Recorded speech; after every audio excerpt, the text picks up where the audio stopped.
जय हिंद दोस्तों। मैं निकेत कुमार इजी वे के यूट्यूब चैनल पे आपका स्वागत करता हूँ। कैसे हैं आप लोग? उम्मीद करता हूँ बढ़िया होंगे और सारी चीजें अच्छी चल रही होगी। जिन भाई लोगों ने जस्ट इसके पहले वाली वीडियो देखा होगा उनको तो पता लग गया होगा कि हम लोगों ने एक एएलपी की previous year practice series start की है, जो भी एएलपी में पहले क्वेश्चन आ चुके हैं। इसलिए कि अभी आपके सामने जो है एएलपी के वैकेंसी है, बहुत कम है, लेकिन आपको फाइट करना है। ठीक है, तो इसके पहले में हमने जो 9 अगस्त 2018 का पेपर था वो सॉल्व किया था, और आज का जो इस सेशन में जो हम लोग पेपर सॉल्व करेंगे ये 10 अगस्त 2018 का पेपर है। अगर आपको सेशन पसंद आता है तो आप लाइक करें और वीडियो को ज़्यादा से ज़्यादा शेयर करें, और जो हमारा इजी वे का यूट्यूब चैनल है इसको सब्सक्राइब जरूर करें। ठीक है, तो चलिए आज का सेशन स्टार्ट करते हैं और देखते हैं पहला क्वेश्चन क्या है। पहला क्वेश्चन ये कह रहा है कि निम्नलिखित उत्तर चित्रों में से कौन समस्या चित्र का सही दर्पण प्रतिबिंब है, यही हमें बताना है। ठीक है, ये देख रहे हैं आप, डेट मेंशन है 10/8/2018, इसी का पेपर है। ठीक है, तो आपके सामने क्या है कि ये एक फिगर दिया हुआ है, और ये जो फिगर है, ठीक है, इसका दर्पण में किस तरीके का प्रतिबिंब बनेगा यही हमें बताना है। तो दर्पण प्रतिबिंब वाले में मैंने आपको क्या कॉन्सेप्ट बताया है कि जो भी दर्पण में ये बनता है, जो राइट वाला पार्ट है वो किधर कन्वर्ट हो जाता है, लेफ्ट में कन्वर्ट हो जाता है, और जो लेफ्ट वाला पार्ट है वो किधर कन्वर्ट हो जाता है, राइट में कन्वर्ट हो जाता है। यही चीजें होती हैं। ठीक है, दर्पण इधर रखा हुआ है। ठीक है, यहाँ आपके सामने है दर्पण। आप ऑप्शंस को भी देखिए। ऑप्शन को जैसे ही आप देखते हैं ध्यान से तो कुछ चीजें आपको नजर आएंगी, और उन्हीं छोटी छोटी चीजों को आपको पकड़ना है। क्या पकड़ेंगे आप? ये जो ऑप्शन को देखेंगे, जो तीर वाला साइन है, एक कॉमन चीज, यही हर जगह डिफरेंट नजर आ रहा है। अगर हम तीर का सही प्रतिबिंब निकाल लेंगे तो हमें आगे की और बाकी सारी चीजें उनको देखने की जरूरत ही नहीं पड़ेगी। आप ये सोचिए, तो आप क्या देख रहे हैं, इसका डायरेक्शन किस तरफ से है, इधर थोड़े दाहिने तरफ से मुड़ा हुआ है। तो जो मिरर है उसमें किस तरीके से आएगा, इस तरीके से आएगा, लेफ्ट तरीके से आएगा। बाकी ऊपर नीचे में तो कोई चीज नहीं आएगा, इसी तरीके से रहेगा, नीचे का नीचे ही रहेगा साइन। ऑप्शन ए में क्या देख रहे हैं, ये जो तीर वाला ऊपर का जो ये है डायरेक्शन बना, ये ऊपर चला गया है, तो ऊपर तो जाएगा नहीं। बी में भी ऊपर चला गया है, सी में अभी नीचे रहने देते हैं, और डी में भी ऊपर चला गया है। ठीक है, तो बाकी ऑप्शन एक ही बचता है, सी। यहां से आप क्या देख रहे हैं, ऑप्शन ऐसे इलिमिनेट हो जा रहा है जब एक ही आप कॉमन चीज को पकड़ रहे हैं। ठीक है, तो आपको इसी तरीके से स्मार्ट काम करना है। देखते हैं next question, question number 2। Question number 2 क्या कह रहा है कि वर्ग रेखा से वैसे ही संबंधित है जैसे घन से संबंधित है। वर्ग के बारे में आप क्या जानते हैं? स्क्वायर। स्क्वायर में क्या होता है कि स्क्वायर की चारों भुजाएं एक जैसी होती है, और स्क्वायर जो बनता है वो रेखाओं से ही मिलकर बनता है। ठीक है, घन घन के बारे में आप क्या जानते हैं? घन में टोटल 6 सतहें होती है। ठीक है, और घन की जो जितनी भुजाएं होती हैं सारी क्या होती है, वो इक्वल होती है, ये भी आपको पता है। ठीक है, घन की जितनी भुजाएं होती हैं वो क्या होती है, इक्वल होती है, और वर्ग की भी भुजाएं क्या होती है, इक्वल होती है। तो घन जो बनता है वो स्क्वायर से ही बनता है, वो वर्ग से ही बनता है। ठीक है, अब देखिए इधर ऑप्शन आप देखेंगे तो बिंदु, घन जो है बिंदु से तो नहीं बनता है। ठीक है, ये वृत्त से बनता है, नहीं बनता। आयत, आयत में क्या होता है कि दो भुजाएं एक जैसी होती है, और बाकी दो भुजाएं क्या होती है, एक जैसी होती है। जो टोटल 4 भुजाएं होती हैं, 4 में से 2 एक जैसी होती है और बाकी 2 एक जैसी होती है। ठीक है, 2 भुजाएं सेम होती है। तो वर्ग क्या है, वर्ग में चारों भुजाएं सेम होती है, और घन में भी सभी भुजाएं सेम होती है। तो घन जो है वर्ग से ही प्रॉपर बनता है। ठीक है, ऑप्शन नंबर डी आंसर था। देखते हैं क्वेश्चन नंबर 3। क्वेश्चन नंबर 3 क्या कह रहा है, अगर आपको सेशन अच्छा लग रहा हो तो लाइक जरूर करें और ज्यादा से ज्यादा शेयर करें। ठीक है, देखते हैं क्वेश्चन नंबर 3। उस विकल्प का चयन करें जो दी गई आकृति में त्रिभुजों की संख्या दर्शाता है। आपके सामने ये बड़ा सा फिगर है, और इस बड़े से फिगर में नंबर ऑफ ट्रायंगल्स कितने हैं, टोटल त्रिभुजों की संख्या कितनी है, यही हमें बताना है। ठीक है, तो मैंने आपको बहुत बार बताया होगा, ये जिन्होंने वीडियो देखा होगा, कि हमने इस टाइप का एक कॉमन फिगर आता है। जब भी एक इस टाइप का आपको कॉमन बड़ा फिगर दिखता है तो आपको क्या करना है कि इनके नंबर लिख लेने होते हैं, जैसे 1, 2, 3 और 4। ठीक है, जो बड़ा नंबर आता है बस उसका 2 गुना कर दीजिए, तो नंबर ऑफ ट्रायंगल्स इस टाइप के फिगर को आपको मिल जाते हैं। 4 गुना 2 8। ठीक है, ये तो काउंटिंग हो गया। बाकी आप एक यहाँ पे ट्रायंगल देख रहे हैं और एक बड़ा सा ट्रायंगल यहाँ पे देख रहे हैं, दो। इसके अलावा और कहीं पे आपको ट्रायंगल देखने को मिल रहा है, बोलेंगे कि जी नहीं। तो 8 में 2 आप ऐड करेंगे तो 8 2 10। तो नंबर ऑफ ट्रायंगल्स इस फिगर में कितने हैं? 10 है। ठीक है, उम्मीद करता हूं आपको समझ में आया होगा ये क्वेश्चन। देखते हैं क्वेश्चन नंबर 4। क्वेश्चन नंबर 4 क्या कह रहा है कि उस उत्तर आकृति का चयन करें जो दी गई प्रश्न आकृति के रिक्त स्थान के लिए उपयुक्त है। आपके सामने ये फिगर दिया हुआ है, ठीक है। फिगर में व्हाट के प्लेस पे कौन सा फिगर आएगा यही हमें बताना है। तो मैंने क्या बोला है कि फिगर वाले क्वेश्चन में आप ऑप्शन को भी साथ में देखते चलिए। आप ऑप्शन को साथ में देखेंगे, ठीक है, तो क्या आपको देखने को मिल रहा है? ये चारों ऑप्शन को देखिए। तो जैसे ही फिगर को देखते हैं, इस वाले पूरे कंप्लीट फिगर को, तो आपको ऑप्शन नंबर डी ऐसे इलिमिनेट मिलेगा, इसलिए कि ऑप्शन नंबर डी कहीं से हो ही नहीं सकता है। ठीक है, बाकी आप और सारे फिगर को देखेंगे, जैसे ए बी और बाकी 3 ऑप्शन बचे। ठीक है, अब आप यहाँ से स्टार्ट कीजिए। यहाँ से स्टार्ट करेंगे तो क्या देख रहे हैं कि यहाँ पे एक जो लाइन है उसको नीचे लेके आया गया। नेक्स्ट फिगर में जस्ट इसको ऊपर लेके आया गया। ठीक है, पहले क्या था, पहले कहाँ लेके आया? नीचे। अभी जस्ट इसको ऊपर की साइड लेके आया गया, और फिर दोनों को क्या किया गया है, दोनों लाइंस को आपस में मिला दिया गया है, मर्ज कर दिया गया है, फिर एक बड़ा लाइन बनाया जा रहा है। फिर यहाँ पे भी वही किया गया है, पहले नीचे और उसी साइड में फिर किसको, लाइन को कहाँ लेके गया है? ऊपर लेके गया, फिर दोनों लाइन को मिला के बड़ा लाइन बनाया गया। यहाँ पे क्या किया है कि फिर यहाँ पे वही करेगा। तीसरे वाले में क्या कर रहा है कि दोनों लाइन को आपस में क्या कर रहा है, दोनों लाइन को आपस में मिला दे रहा है। तो यहाँ पे भी दोनों लाइन को आपस में मिला देगा, तो दोनों लाइन को आपस में मिलाएगा तो बड़ा ही लाइन बनेगा। कौन सा ऑप्शन में? Option number C. Option number B और ए वाले तो ये सेम ही लाइन है। ठीक है, तो देखते हैं next question, question number 5। Question number 5 क्या कह रहे हैं आपके सामने है कि निम्न तर्क पर विचार करें और तय करें कि उसके आधार पर कौन सी अवधारणा सही है। आपके सामने एक अवधारणा ये दी हुई है, ये तर्क दिया हुआ है क्या कि आज रविवार है। ठीक है, आप तर्क देखेंगे क्या बोला है, आज रविवार है। तो रविवार क्या है? ये दिन होता है, सप्ताह का क्या होता है? एक दिन होता है। ठीक है, तो डे के बारे में बताया है। अब आप आगे अवधारणा देखिए, अवधारणा क्या कह रही है। अवधारणा, पहला वाला अवधारणा क्या कह रहा है कि कल सोमवार है। तो यहाँ पे भी किसके बारे में बताया गया है? दिन के बारे में बताया गया है। ठीक है, तो आप, ठीक है, दूसरा अवधारणा आप पढ़िए कि आज अवकाश है। ठीक है, क्या बोला है? आज अवकाश है।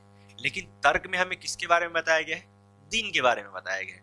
अवकाश के बारे में तो बिल्कुल बताया नहीं गया है। तो ये अवधारणा, ये जो अवधारणा है ऐसी गलत हो जाएगी। बाकी पहले अवधारणा के बारे में बात करते हैं। कल सोमवार है, अगर आज का आपको दिन पता हो तो आज से जो पहले वाले दिन बीत चुके हैं उसके बारे में भी आप बता सकेंगे कि हाँ ये कौन सा दिन था, और आगे आने वाले दिन के बारे में भी आप बता देंगे कि हाँ कल कौन सा दिन होगा। ठीक है, तो ये कल सोमवार है तो ये पूरे तरीके से सही जा रहा है। ऐसा आप इस अवधारणा को, आप पूरा तर्क सही बैठ रहा है। तो केवल एक अवधारणा सही है, केवल एक अनुमान तर्क संगत है। ऑप्शन नंबर ए सही आंसर हो जाएगा। देखते हैं नेक्स्ट क्वेश्चन, क्वेश्चन नंबर 6। अगर आपको सेशन अच्छा लग रहा हो तो कृपया लाइक जरूर करें और ज्यादा से ज्यादा शेयर करें। देखते हैं क्वेश्चन नंबर 6 क्या कह रहा है कि दिया गया समस्या चित्र नीचे के उत्तर चित्रों में से किसी एक में सन्निहित है, उस उत्तर चित्र की पहचान करें। आपके सामने ये फिगर दिया हुआ है और इस फिगर में इधर चारों ऑप्शंस में भी फिगर दिए हुए हैं। ये फिगर इन चारों चित्र में से किसमें प्रेजेंट है, किसमें उपस्थित है, यही हमें बताना है। तो मैंने आपको क्या बताया है, जब भी इस टाइप का क्वेश्चन है तो आपको एक कॉमन पार्ट पकड़ लेना है। ठीक है, आपको क्या करना है, कॉमन पार्ट पकड़ लेना है फिगर का। लेकिन ये फिगर उतना बड़ा है नहीं। ठीक है, तो आप जैसे ही देखेंगे तो ऑब्जर्व कर पाएंगे। जैसे ही ऑप्शन ए में देखेंगे तो आपको पूरा ये फिगर ही दिख जाएगा, ये ऑप्शन ए में। ठीक है, तो ऑप्शन नंबर ए यहीं से सही हो जाएगा। बाकी आप ऑप्शन बी में भी आपको कंप्लीट ये चीज नहीं देखने को मिलेगा, सी तो ऐसे ही नहीं देखने को मिल रहा है और डी में भी नहीं देखने को मिल रहा है। ठीक है, देखते हैं next question, question number 7। Question number 7 आपके सामने क्या कह रहा है कि निम्नलिखित संबंध को दर्शाने के लिए इनमें उपयुक्त वेन आरेख का चयन करें। ठीक है, आपके सामने क्या है, कुछ शब्द दिए गए हैं, जैसे भारत, महाराष्ट्र और केरल। इन तीनों का आपस में क्या रिलेशन है, किस तरीके से रिलेशन है, उस रिलेशन को है जो आपको वेन आरेख के थ्रू बताना है। ऐसा ही आपको करना है। तो भारत क्या है, आप क्या देखते हैं, भारत एक ठीक है, भारत एक देश है। महाराष्ट्र क्या है? राज्य है। और ये किसके अंदर आता है? वो भारत के प्रॉपर 100% अंदर आता है, भारत का ही एक राज्य है। केरल भी क्या है? भारत का राज्य है। ये पूरे तरीके से भारत के अंदर ही आता है। तो ये जो भारत है, महाराष्ट्र और केरल, ये दोनों भारत के अंदर ही आने चाहिए। तो हमें वैसा फिगर ढूंढना है, वैसा वेन आरेख ढूंढना है जिसमें बड़े गोले के अंदर दोनों चीजें होनी चाहिए। तो ऑप्शन नंबर ए और ऑप्शन नंबर बी में ये चीज तो पहले नहीं मिलना है। बाकी आप आगे देखेंगे तो महाराष्ट्र और केरल दोनों अलग अलग राज्य हैं। दोनों के बीच में तो कुछ रिलेशन बिल्कुल नहीं है। आप ऑप्शन डी में देखेंगे तो फिर दोनों के बीच में, अगर आप इसको महाराष्ट्र मानते हैं, इसको केरल मानते हैं, तो दोनों के बीच में रिलेशन देखने को मिल जा रहा है। इसलिए ऑप्शन नंबर डी भी गलत हो जाएगा। आपको कंप्लीटली ऑप्शन नंबर सी देखने को मिलेगा। ठीक है, तो ऑप्शन नंबर सी सही आंसर हो जाएगा। देखते हैं next question, question number 8। Question number 8 क्या कह रहा है कि आपके सामने एक सेट दिया हुआ है। ठीक है, एक सेट का समूह दिया हुआ है और इनमें से कौन सा समूह जो है वो अलग रिलेशन रखता है, वही हमें बताना है। ठीक है, अब आप इसके बारे में बात करें तो यहाँ पे क्या किया इस सेट की अगर आप बात करते हैं तो क्या दिया हुआ है कि 2 से 14 मतलब कितना गुना किया हुआ है? 7 गुना। और 2 से 16 मतलब यहाँ पे कितना गुना किया हुआ है? 8 गुना। फिर सेम 3 7 21 7 गुना किया हुआ है। ठीक है, और यहाँ पे कितना गुना किया हुआ है? 3 8 24 मतलब 8 गुना, 3 का 24। फिर यहाँ से क्या हुआ है? 8 7 56, यहाँ पे कितना गुना? 7 गुना। और 8 8 64, यहाँ पे कितना गुना? 8 गुना। जैसे ही आप यहाँ पे देखेंगे, इसको देखेंगे तो 5 7 35, 7 गुना है और उसके बाद 41 है। 41 है तो 41 तो 5 के पहाड़ा में 41 तो आता ही नहीं, तो अपने को वो सेट अलग दिख रहा है। कहाँ पे दिख रहा है? ऑप्शन नंबर ए में दिख रहा है। इसलिए 5 7 35 होता है, लेकिन 5 के टेबल में 5 के पहाड़ा में 41 तो आता ही नहीं। ऑप्शन नंबर ए अपने को अलग दिख रहा है। ठीक है, तो ऑप्शन नंबर ए सही आंसर हो जाएगा। देखते हैं next question, question number 9। Question number 9 बढ़िया सवाल, आप वीडियो को पॉज और सॉल्व करें। ठीक है, क्या कह रहा है? उस विकल्प का चयन करें जो निम्न चित्र को खाली जगह में सही प्रकार से फिट होता है। आपके सामने ये फिगर है और बाकी जो फिगर है आधा, तो इस फिगर को पूरा करना है ऑप्शंस के थ्रू। ठीक है, आप अब क्या देखेंगे? सबसे पहले आप ऑप्शंस को इलिमिनेट करना स्टार्ट कीजिए। ठीक है, आप जैसे ही देखेंगे पहला ऑप्शन आप चेक कीजिए, पहले ऑप्शन में आप चेक करेंगे तो पूरा तरीका से आपको क्या है, यहाँ से ये वाला पार्ट कंप्लीट चाहिए। ठीक है, दूसरा ये वाला पार्ट कंप्लीट चाहिए, इसी तरीके से चाहिए। अपने को ये चीज देखने को मिलता है, बारीकी से आप चेक करें। फिर गोला इस तरीके से चाहिए, फाइनली ये गोला इस तरीके से मिल रहा है। ऑप्शन नंबर बाकी इतनी सारी चीजें यही चाहिए। ठीक है, पहले ये 2 कॉमन पार्ट को आप चेक कीजिए। जैसे इस 2 कॉमन पार्ट को चेक करेंगे तो ऑप्शन नंबर बी और बाकी यहाँ पे ऑप्शन नंबर डी में आपको क्या देखने को मिल रहा है? ये एलिमिनेट हो जाएंगे। क्यों एलिमिनेट हो जाएंगे? कि यहाँ पे ये सिंगल लाइन है। ठीक है, इसके वजह से ये एलिमिनेट हो जाएगा। यहाँ पे ये वाला चीज आपको देखने को नहीं मिलेगा, इसलिए ये वाला हो जाएगा। बाकी अब बचे ऑप्शन नंबर ए और option number C. Option number A और ऑप्शन नंबर सी में आप एक कॉमन चीज देखेंगे। क्या देखेंगे? यहाँ पे जो है ये वाला, यहाँ पे मैं घेर रहा हूँ, यहाँ पे आप क्या देख रहे हैं कि कहीं पे गोले में इस चीज को कनेक्ट नहीं किया है, लेकिन यहाँ पे सी में क्या कर रहा है? कनेक्ट कर दे रहा है इस लाइन को। ठीक है, यहाँ पे भी गोला बनेगा तो गोले में कहीं पे कनेक्शन नहीं आएगा, लेकिन ऑप्शन सी में यहाँ पे कनेक्ट कर दे रहा है, तो ऑप्शन सी भी यहाँ से गलत हो जाएगा। बाकी एक ही ऑप्शन बचा, ऑप्शन नंबर ए। तो आप ऑप्शंस को इलिमिनेट करना भी सीखिए, एक छोटे छोटे कांस्टेंट फिगर पकड़ के। ठीक है, जैसे ही आप देखेंगे ना, करते करते आपको भी आदत हो जाएगी इस चीज की। देखते हैं क्वेश्चन नंबर 10 क्या कह रहे हैं कि निम्नलिखित क्रम में प्रश्न चिन्ह द्वारा दर्शाए गए अनुसार एक अक्षर अनुपस्थित है। ठीक है, दिए गए विकल्पों में से अनुपस्थित अक्षर का चयन करें। ठीक है, एक लेटर अल्फाबेट का सीरीज दिया हुआ है, उसमें कौन सा अगला ये यहाँ पे आएगा अल्फाबेट, वही हमें बताना है। तो जब भी अल्फाबेट वाले क्वेश्चन आते हैं तो मैंने आपको क्या बताया कि अल्फाबेट का प्लेस क्या होता है, सबसे पहले आपके दिमाग में वो चीज आनी चाहिए। ठीक है, तो एन का क्या होता है? एन 14वें प्लेस पे आता है, एल 12वें प्लेस पे आता है, जे 10वें प्लेस पे आता है और एज 8वें प्लेस पे आता है। फिर यहाँ पे क्या होगा ये हमें बताना है, ठीक है।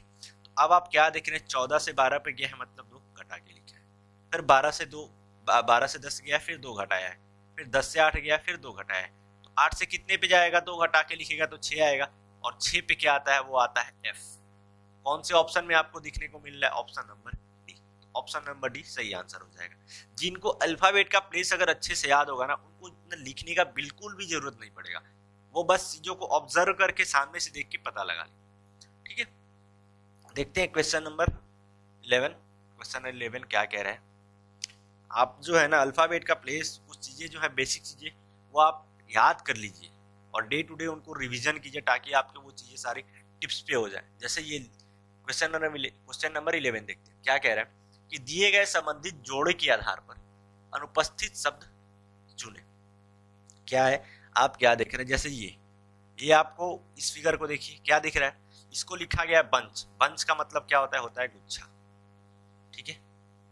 ये ऑप्शन भी था ना, ऑप्शन जैसे फ्लॉक, स्वार्म, क्राउड, आर्मी, ये सारे ऑप्शन इंग्लिश में ही थे, बस इसको ऐसे लिख दिया था फ्लॉक, बस हिंदी में इस तरीके से लिखा हुआ था। फ्लॉक को फ्लॉक इस तरीके से लिखा हुआ था, स्वार्म को स्वार्म इस तरीके से लिखा हुआ था, ठीक है। इसलिए मैंने प्रॉपर हिंदी में नहीं लिया है। स्वार्म का भी मतलब होता है झुंड, क्राउड का भी मतलब होता है झुंड, आर्मी का भी मतलब होता है झुंड, और फ्लॉक का भी मतलब होता है झुंड, ठीक है। तो अंगूर को गुच्छा, इसका भी झुंड है, ठीक है। तो वैसे ही यहाँ पे भेड़ियों का चित्र दिख रहा है, तो भेड़ियों के झुंड को क्या बोलते हैं, तो भेड़ियों के झुंड को बोलते हैं फ्लॉक बोलते हैं, ठीक है। स्वार्म ये जो है ये मधुमक्खी का, जो मधुमक्खियां होती है उनके झुंड को बोलते हैं। क्राउड लोग से संबंधित तो है, लोगों का क्राउड, और आर्मी जो है वो भी लोगों का होता है, ठीक है। तो आपको क्या दिख रहा है, ऑप्शन नंबर ए फ्लॉक, भेड़ियों के झुंड को क्या बोलते हैं, फ्लॉक बोलते हैं, ठीक है। तो ऑप्शन नंबर ए सही आंसर है।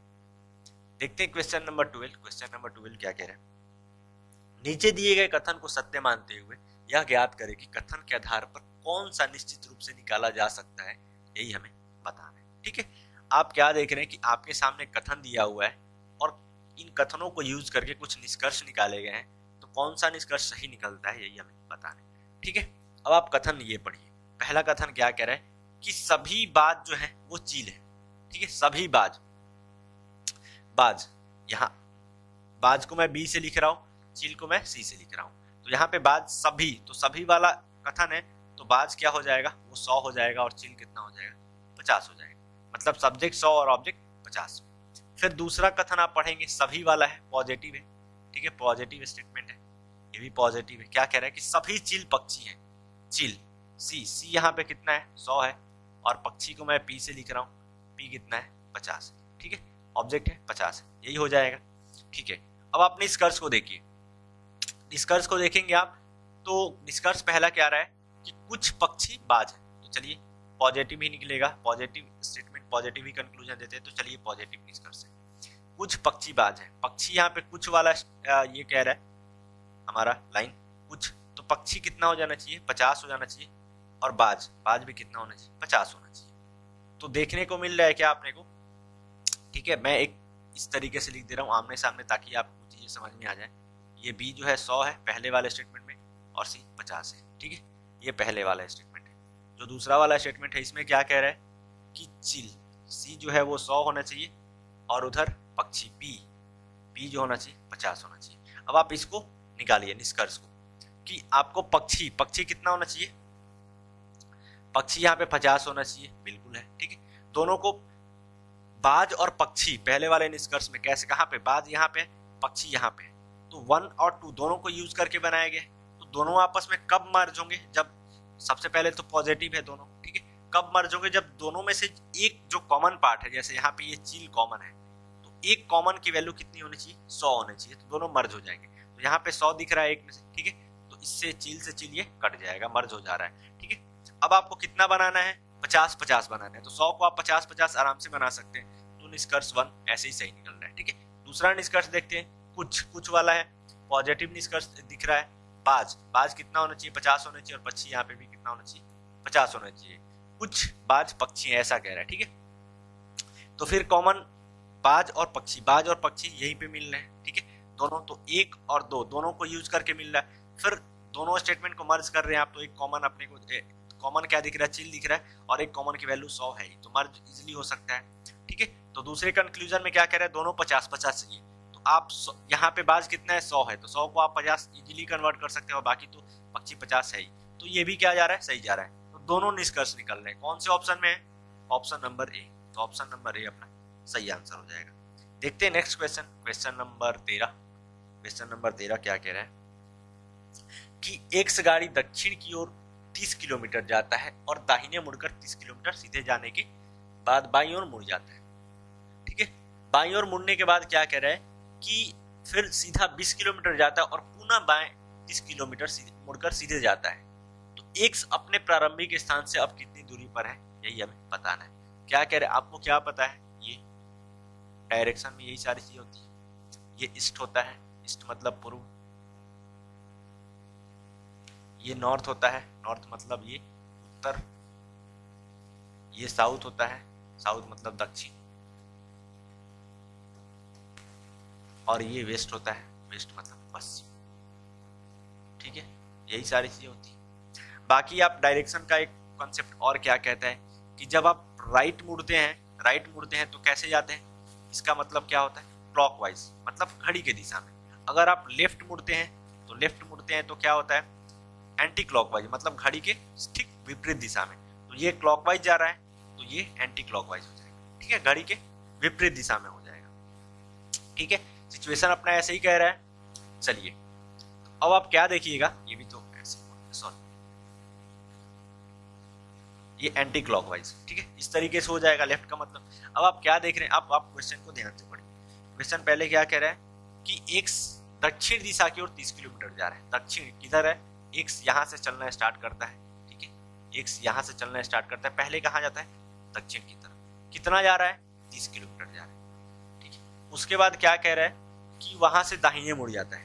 दाहिने, राइट का मतलब यहाँ पे दाहिने, दाहिने का मतलब मैंने क्या बताया है, दाहिने का मतलब ये बताया कि घड़ी की दिशा में, घड़ी की दिशा ऐसे चलेगी तो फिर इधर मुड़ जाएगा। ठीक है, यहाँ से मुड़ के कहाँ जाएगा, फिर 30 किलोमीटर चलता है। चलिए यहाँ से 30 किलोमीटर चलता है, फिर आगे क्या कह रहा है, सीधे जाने के बाद बाईं ओर मुड़ता है। बाईं ओर मुड़ने का मतलब क्या बताया, घड़ी के विपरीत दिशा में, तो घड़ी इधर चलती है तो फिर इधर मुड़ा है इसका डायरेक्शन, और इधर मुड़ के कितना जा रहा है, 20 किलोमीटर जा रहा है। चलिए यहाँ से यहाँ 20 किलोमीटर, फिर बाएं मुड़कर फिर सीधे 30 किलोमीटर जाता है, फिर एंटी क्लॉकवाइज, फिर बाएं मुड़कर कितना जा रहा है, 30 किलोमीटर जा रहा है, तो एंटी क्लॉकवाइज घड़ी के विपरीत दिशा में। घड़ी इस तरीके से चलती है, तो फिर घड़ी अपोजिट इस तरीके से जाएगी, तो फिर क्या कर रहा है, इधर मुड़ जा रहा है और कितना जा रहा है, फिर 30 किलोमीटर जा रहा है। ठीक है, और फिर फाइनली आके एक्स की जो जर्नी है यहाँ पे वो क्या होती है, हो जाती है कंप्लीट। ठीक है, अब आपसे क्वेश्चन क्या पूछ रहा है कि एक्स अपने प्रारंभिक स्थान से अब कितनी दूरी पर है। ठीक है, ऑप्शन आप देखेंगे तो दिशा क्वेश्चन में बोला ही नहीं है, डायरेक्शन पे जाना ही है। ठीक है, अब आप डिस्टेंस निकालिए। अब आप क्या देख रहे हैं कि एक्स जो है यहाँ से यहाँ तक चला था।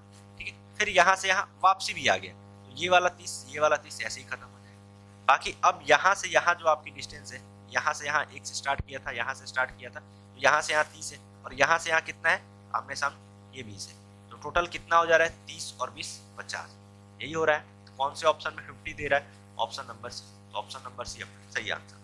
उम्मीद करता हूँ ये क्वेश्चन आपको बहुत अच्छे से समझ में आया, इसलिए कि मैंने बहुत एक्सप्लेन करके ये चीज़ समझाई है, एक सारी चीज़ें को तोड़ के। अगर आपको सेशन अच्छा लग रहा हो तो लाइक करें और ज़्यादा से ज़्यादा इस वीडियो को शेयर करें। ठीक है, चलिए अब देखते हैं क्वेश्चन नंबर 14 क्या कह रहा है। रिक्त स्थान में आगे आने वाली सही आकृति का चुनिए। ठीक है, आपके सामने क्या है, ये पूरा फिगर दिया हुआ है, इसमें अगला फिगर कौन सा आएगा यही हमें बताना है। ठीक है, अब आप यहाँ पे क्या देख रहे हैं, साथ में आप ऑप्शन को भी देखिए। ऑप्शन को आप जैसे ही देखेंगे तो कुछ चीजें आपको समझ में आ जाएंगी। ठीक है, पहला वाला फिगर देखिए क्या है, ऊपर इसको इस तरीके से जैसे लिखा है तो क्या है, बीच वाला जो पार्ट है जैसे है सेम वैसे सेम लिखा है। ऑप्शन नंबर सी और ऑप्शन नंबर डी में देखेंगे आप तो ऐसे ही कट जाएगा। क्यों, यहाँ पे ये कलर कर दिया है, यहाँ पे क्या है, कलर नहीं है, लेकिन ऑप्शन नंबर सी और ऑप्शन नंबर बी में क्या है, कलर कर दिया है, तो चेंज कर दिया, तो ऑप्शन सी और डी ऐसे निकल जाएगा। बाकी आप ये देखेंगे कि पहले इस तरीके से आमने सामने यूज किया गया पहले वाले फिगर में, फिर दूसरा फिगर में आप जाते हैं तो इनका डायरेक्शन क्या हो जाता है, वो चेंज हो जाता है, ये वाले कलर पार्ट। ठीक है, तो वैसे इसमें होगा, पहले इस तरीके से डायरेक्शन रह रहा है, अब जब इस वाले में आएंगे, इस वाले फिगर में, तो इस वाले में डायरेक्शन इनका ऐसे हो जाएगा। कौन से ऑप्शन में आपको नजर आ रहा है? ऑप्शन नंबर बी में भी आपको सेमी डायरेक्शन में ये नजर आ रहा है, तो ऑप्शन नंबर बी भी गलत हो जाएगा। एक ही जगह मिल रहा है, ऑप्शन नंबर ए। ऑप्शन नंबर ए सही आंसर हो जाएगा। ठीक है, मैं टाइम थोड़ा सा मैं इसलिए लग रहा है कि मैं सारी चीजों को ब्रेक कर रहा हूँ अच्छे से। ठीक है, अब देखिए क्वेश्चन नंबर 15। क्वेश्चन नंबर 15 क्या कह रहा है? नीचे लिखे गए कथन को सत्य मानते हुए यह निर्णय करिए कि इससे निश्चित रूप से नीचे दिए हुए कौन से निष्कर्ष निकाले जा सकते हैं, यही हमें बताना है। ठीक है, अब आपके सामने क्या है? एक कथन है, क्या दिया हुआ है? कथन क्या दिया हुआ है कि धोनी एक अच्छा बल्लेबाज है। धोनी एक क्या है? अच्छा बल्लेबाज है, बढ़िया बल्लेबाज है। ठीक है, धोनी के बारे में क्या बोल रहा है? अच्छा बल्लेबाज है, यहाँ पे ये बल्लेबाज। ठीक है, अब दूसरे नीचे क्या बोल रहा है कि बल्लेबाज होशियार होते हैं। दूसरा क्या बोल रहा है कि बल्लेबाज क्या होते हैं? होशियार होते हैं। ये चीज आप ध्यान रखिएगा। ठीक है, अब आप निष्कर्ष को पढ़ेंगे। क्या बोल रहा है? सभी होशियार लोग बल्लेबाज होते हैं। ठीक है, दूसरा क्या कह रहा है कि धोनी होशियार है। ठीक है, यही निष्कर्ष निकाला गया। अब आप एक चीज बताइए कि सभी होशियार लोग बल्लेबाज होते हैं, आप बल्लेबाज के बारे में तो बताया है। ठीक है, आप ये वाला कथन देखेंगे दूसरा वाला, तो दूसरे वाले में बल्लेबाज के बारे में तो बताया कि बल्लेबाज लोग होशियार होते हैं, लेकिन ऐसा कहीं नहीं बोला गया है। होशियार लोग के बारे में कहीं कुछ भी नहीं बताया गया है। तो होशियार लोग के बारे में अगर कुछ निकलता है तो वो निष्कर्ष ऐसे ही गलत हो जाएगा। तो यहाँ पे क्या है? होशियार लोग के बारे में निकाला है, होशियार लोग के बारे में, जबकि कथन में कुछ बताया नहीं गया है, बताया गया है बल्लेबाज के बारे में। अब देखिए, धोनी होशियार है। ठीक है, धोनी क्या है भाई? सबसे पहले बल्लेबाज है, और हमें बल्लेबाज के बारे में ही बताया गया है कि बल्लेबाज जो क्या है वो होशियार है। बल्लेबाज जो होशियार होते हैं। तो ठीक है, धोनी ये क्या है? धोनी ये खुद ही बल्लेबाज है, और बल्लेबाज लोग क्या है? होशियार होते हैं। तो निष्कर्ष 2 एकदम बिल्कुल परफेक्ट जा रहा है। कौन से में है? केवल निष्कर्ष 2, सिर्फ निष्कर्ष 2 अनुसरण करता है, option number C. Option number C सही आंसर हो जाएगा। देखते हैं next question, question number 16। Question number 16 क्या कह रहे हैं कि ये आपके सामने ये प्रॉपर एक अरेंजमेंट दिया हुआ है। इस अरेंजमेंट में ऊपर दिए गए अनुक्रम में बाएं छोर से 12वें अक्षर के दाईं और तीसरे स्थान पर क्या है? ठीक है, बाएं छोर से 12वें, ठीक है, के दाईं और तीसरे स्थान पर क्या है? ठीक है, अब आपके सामने इसका कॉन्सेप्ट आपने पढ़ा होगा पहले। क्या होता है कि जब आप काउंटिंग बाएं साइड से स्टार्ट करते हैं, कहां से? बाएं साइड से स्टार्ट करते हैं। ठीक है, तो क्या होता है कि आप जितना राइट और लेफ्ट, ये सारी चीज, अगर इसके राइट बाएं से आप स्टार्ट करते हैं, फिर आपसे क्या बोलता है कि लेफ्ट मतलब बायां, और बायां के जस्ट अगर दायां बोलता है जितना भी नंबर, तो दोनों क्या होते हैं? ये ऐड होते हैं। ठीक है, ये चीज आपने पढ़ा होगा। तो सेम यहाँ पे भी क्या कह रहा है कि बाएं से स्टार्ट कर रहा है। ठीक है, और बाएं से स्टार्ट कर रहा है, और बाएं छोर से कहाँ बोल रहे हैं भाई? 12वें प्लेस में। ठीक है, और फिर इसके राइट लेके जा रहा है। ठीक है, बाएं से स्टार्ट कर रहा है और बाएं पे लेके जा रहा है, और बाएं से राइट कह रहा है, तो फिर ये भी ऐड हो जाएगा। राइट से कितना? दाएं से कितना? तीसरे। फिर यहाँ से कितने? तीसरे। तो 12 और 3 15। ठीक है, 15 ये निकल रहा है, और 15 ये कहां से? ये बाएं से।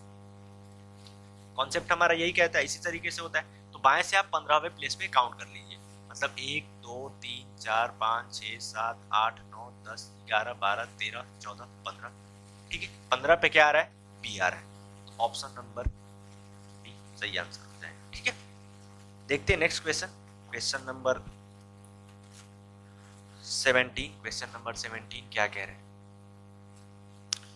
कि दिए गए वक्तव्यों को सच मानकर चले और यह तय करें कि कौन से निष्कर्ष वक्तव्यों में से निश्चित रूप से निकाले जा सकते हैं, यही हमें बताना है। कुछ आपके सामने ये स्टेटमेंट दिए हुए हैं, स्टेटमेंट को यूज करके कुछ निष्कर्ष निकाले हुए हैं, यही हमें बताना है। ठीक है, पहला वक्तव्य क्या कर रहे हैं? पहला स्टेटमेंट क्या कर रहे हैं? कुछ फरिश्ते देवता हैं। फरिश्ते को मैं एफ से डिनोट कर दे रहा हूँ, देवता को डी से। ठीक है, पहला वाला स्टेटमेंट क्या कह रहे हैं? कुछ फरिश्ते। कुछ वाला स्टेटमेंट है, दूसरा क्या है? पॉजिटिव है।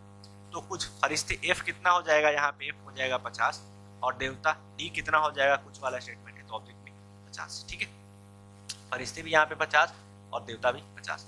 दूसरा क्या कह रहा है? सभी जीव देवता है। स्टेटमेंट क्या है? पॉजिटिव है।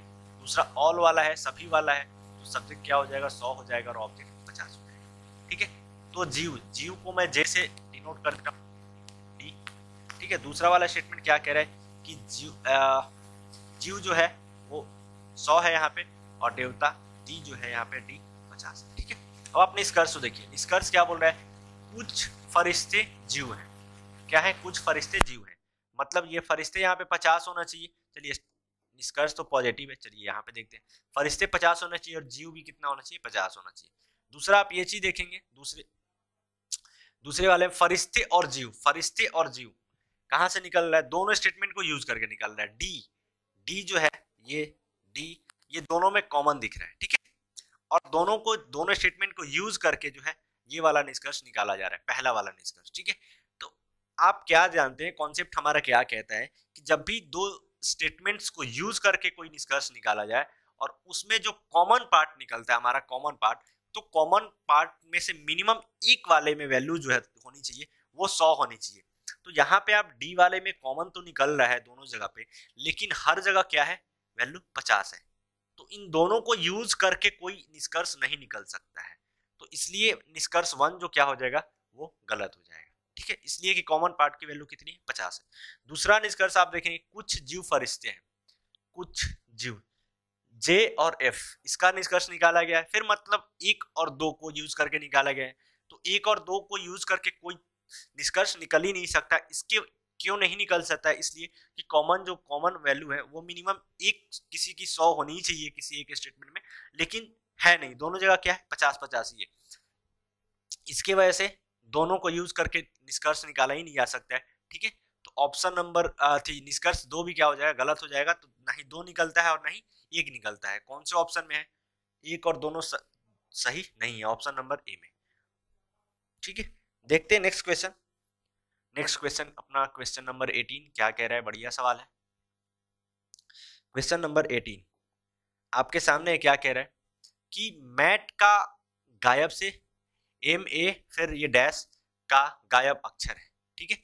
यहाँ पे क्या होगा यही हमें बताना है, जो फिल इन द ब्लैंक्स है, मिसिंग नंबर बताना है, मिसिंग लेटर बताना है, ठीक है। तो क्या लिखा हुआ MA फिर यहाँ पे डैश T। अब आप O को भरेंगे, तो O को भरेंगे तो कोई मीनिंग निकल रहा है, कुछ नहीं निकल रहा है, ठीक है।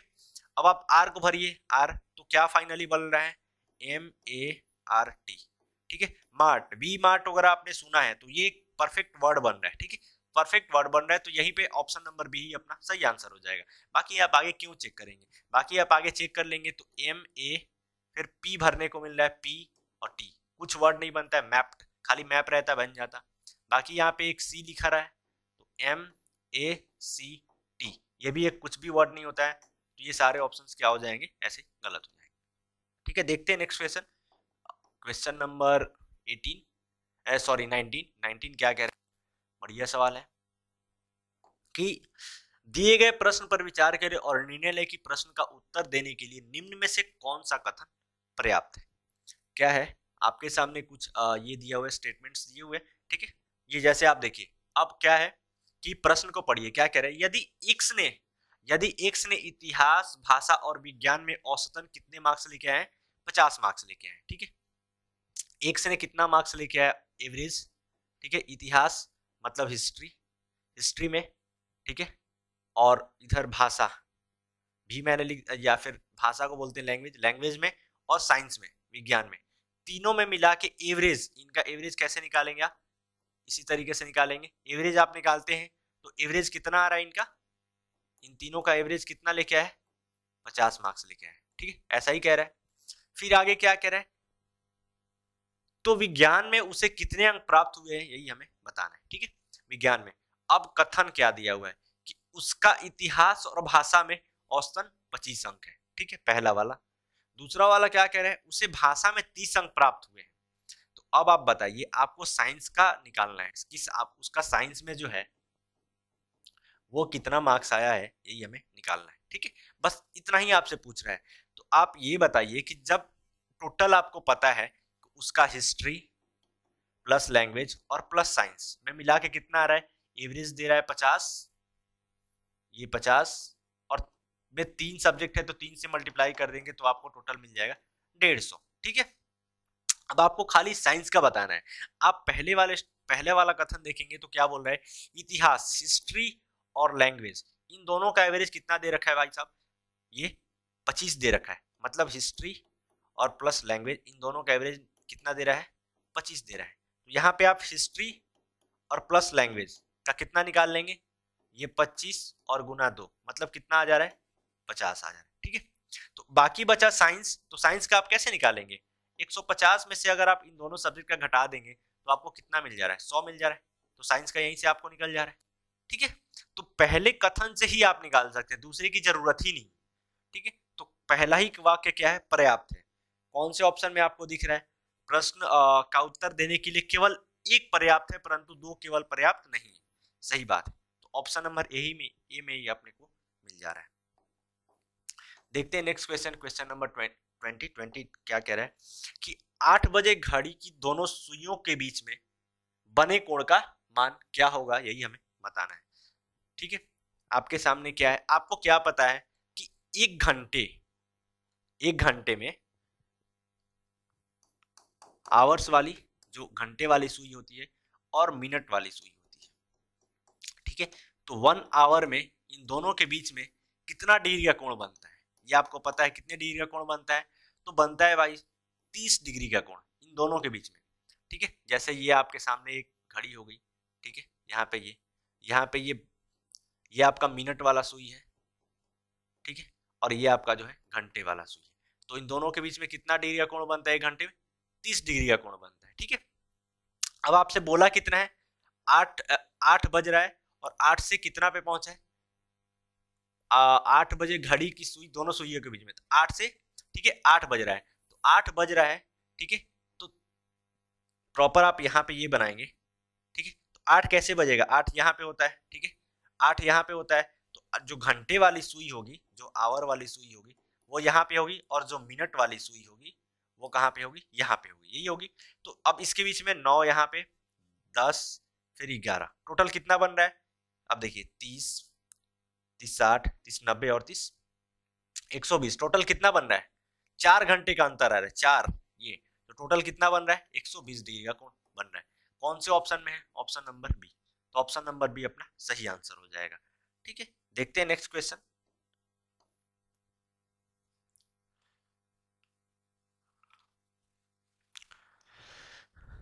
क्वेश्चन क्या कह रहा है, प्रश्न चिन्ह के प्रश्न चिन्ह की जगह पर सही आकृति का चयन करें। ठीक है, प्रश्न चिन्ह की जगह पर सही आकृति का चयन करें। अब आपके सामने ये एक फिगर दिया हुआ है, व्हाट के प्लेस पे क्या आएगा यही हमें बताना है। ये मैं क्वेश्चन छोड़ रहा हूँ आपके लिए, बहुत बढ़िया सवाल है, वीडियो को पॉज कीजिएगा, सॉल्व कीजिएगा, जो भी आंसर आएगा कमेंट सेक्शन के थ्रू आप बताइएगा। ठीक है, देखते हैं next question, question number 22। Question number 22 आपके सामने है। क्वेश्चन नंबर 22 क्या कह रहे हैं, यदि भी यू का भाई है, यू डब्लू की बहन है और एक्स यू का पति है, तो यू का भी से क्या संबंध है, यही हमें बताना है। ठीक है, बढ़िया सवाल है, ब्लड रिलेशन का सवाल है। क्या बोल रहे हैं, भी यू का भाई है, भी जो है सबसे पहले क्या है, इनका जेंडर मेल है, और किनका भाई है, ये यू का भाई है। फिर आगे क्या कह रहा है कि यू जो है वो डब्लू की बहन है, तो इधर यू जो है वो फीमेल है, यहां से जेंडर का पता लग जा रहा है, और किनकी बहन है, डब्लू की बहन है। एक्स जो है वो यू का पति है, यू का पति कौन है, मैंने पति को ये प्लस से डिनोट कर दिया, किसका पति, एक्स जो किसका पति है वो यू का पति है। लास्ट में पूछ रहा है यू का भी से क्या रिलेशन है। ठीक है, यू का भी से क्या रिलेशन है, अब भी जो है, ये भी जो है वो यू को क्या बोलेगा, बहन बोलेगा। ठीक है, दोनों भाई बहन का रिलेशन है, तो क्या बोलेगा, बहन बोलेगा। भी से पूछ रहा है तो भी क्या बोलेगा यू को, यही हमें फाइनली बताना है, तो बहन बोलेगा। ठीक है, तो ऑप्शन नंबर बी अपना सही आंसर है इसमें। देखते हैं नेक्स्ट। तो आज बताइए, आज का सेशन आपको कैसा लगा, अगर बढ़िया लगा हो तो सेशन को लाइक करें और वीडियो को ज्यादा से ज्यादा शेयर करें। और आज का सेशन समाप्त होता है यहीं पे, और हमारे साथ वीडियो में बने रहने के लिए आपका बहुत बहुत धन्यवाद। मिलेंगे अगली वीडियो में, अगले सेशन में, इसी उत्साह और इसी उमंग के साथ।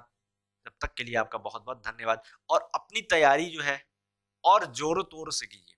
कुछ दिक्कत होता है तो आप कमेंट सेक्शन में बताइए, कुछ प्रॉब्लम्स आ रही हैं तो उसका सॉल्यूशन आपको जरूर मिलेगा। ठीक है, तो चलिए मिलते हैं अगले वीडियो में, तब तक के लिए बहुत बहुत आपका